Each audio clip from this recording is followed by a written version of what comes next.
Hello friends, मैं advocate Wasim Ahmad एक बार फिर आपके साथ जुड़ा हूँ और आज एक नई जानकारी आपको शेयर कर रहा हूँ, आपके साथ शेयर करने आया हूँ, जो कि लिव इन में रहने वाले लोगों के लिए है। उससे रिगार्डिंग है लिव इन रिलेशनशिप। आप लोग सभी जानकार होंगे इस चीज़ के, जो कि शादियाँ नहीं करते, वो लिव इन में अपनी मर्ज़ी से रहते हैं, उसे अलाउ कर दिया गया है भारत में, ये आप लोगों को पता होगा। और इससे रिगार्डिंग कई केसेस ऐसे रहते हैं, कई लोग आके पूछते हैं, जो कन्फ्यूज़न रहती है कि लिव इन में क्या रजिस्ट्रेशन करवाना ज़रूरी है। तो इसमें कई जगह दिया हुआ है कि करवा भी सकते हैं, नहीं भी करवा सकते, कोई ज़रूरी नहीं है। लेकिन दो स्टेट्स में, भारत के दो स्टेट्स में इसे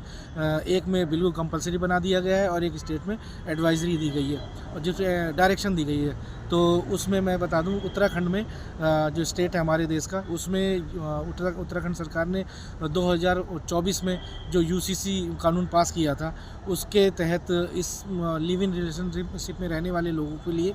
ये रजिस्ट्रेशन करवाना मैंडेटरी कर दिया गया है। जो कि अगर आप उत्तराखंड में रह रहे हैं और लिव इन में रह रहे हैं तो आपको रजिस्ट्रेशन करवाना ज़रूरी है। और दूसरा ये कि राजस्थान हाई कोर्ट ने अपने एक जजमेंट में ये ऑर्डर पास किया, राजस्थान गवर्नमेंट को डायरेक्शन दी कि आप एक लिव इन में रहने वालों की सुरक्षा के लिए, उनके अधिकारों के लिए और उनकी ज़रूरत के लिए ये दिया गया कि वो डायरेक्शन दी गई कि जो राजस्थान गवर्नमेंट है वो एक पोर्टल बनाए और उस पोर्टल के तहत ऑनलाइन भी फाइल किया जा सकता है और डायरेक्टली आप मैनुअली जाके पर्टिकुलर जो कंसर्न डिपार्टमेंट बनेगा उसमें जाके आप उसको रजिस्ट्रेशन करवा सकते हैं, जो कि राजस्थान में किया गया है। और भी जगह कोई ज़रूरी नहीं है, लेकिन आप रजिस्ट्रेशन अपने कोर्ट में जाके अपने किसी जानकार वकील के साथ मिलके इसको रजिस्ट्रेशन लोकल जो नोटरी रजिस्टर्ड होता है और दूसरी जो रजिस्ट्रेशन की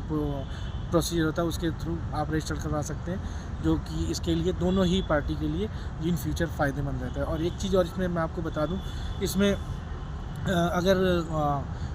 लड़की के साथ कोई हिंसा होती है तो उसको घरेलू हिंसा के तौर पे माना जाता है, जो कि लिव इन में रहने वाले जो मेल पार्टनर के द्वारा फीमेल पार्टनर के ऊपर हिंसा की जाती है, उसे घरेलू हिंसा में काउंट किया जाएगा। और जो उस रिलेशनशिप से जो बच्चा पैदा होगा, उस बच्चे की परवरिश की जिम्मेदारी दोनों की होगी, दोनों couples, female and female. Thank you.